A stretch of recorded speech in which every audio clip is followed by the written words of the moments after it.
ამიტომ გიგმაც რო არა გაქვს ჩინური გამოთქმაა რომ 1000 კილომეტრიანი გზა იწყება ერთი ნაბიჯით, ხო? და ჩვენ ხანდახან ეს დასავლური ანგლოსაქსური ის არის რომ მთელი გეგმა უნდა იცოდე და ევერესტამდე როგორ მიდიხარ და რუკები ჯიბეებში გედოს, არ არის საჭირო. ერთი ნაბიჯი არის გადასადგმელი, ასე ვთქვათ, რომელიც არის და აქ და ახლა ცხოვრება მაგას ნიშნავს, ხო? მე ახლა ერთ ნაბიჯს გადავდგამ და თუ მე კიდე ერთ ნაბიჯს გადავდგამ, ხო, კარგი.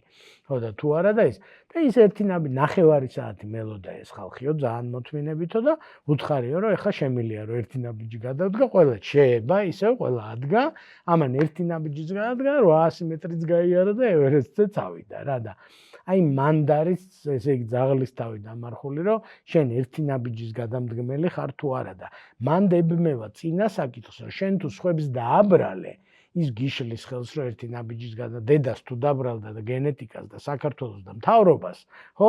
შენ უკვე აღარ ახარ ის ენერგია, რომელიც უნდა დახარჯულიყო ერთი ნაბიჯის გადადგმაზე, დაიხარჯა წუწუნზე, დაიხარჯა გადაბრალებაზე, ჩხუბზე, ნეგატივზე და ნეგატივს ძალიან ბევრი ტვინი ყველაზე ენერგეტიკულად ის არის და შენი ფიქრები, ნეგატიური ფიქრებმა შეიძლება ბენზინის ბაკი დაგიცალონ.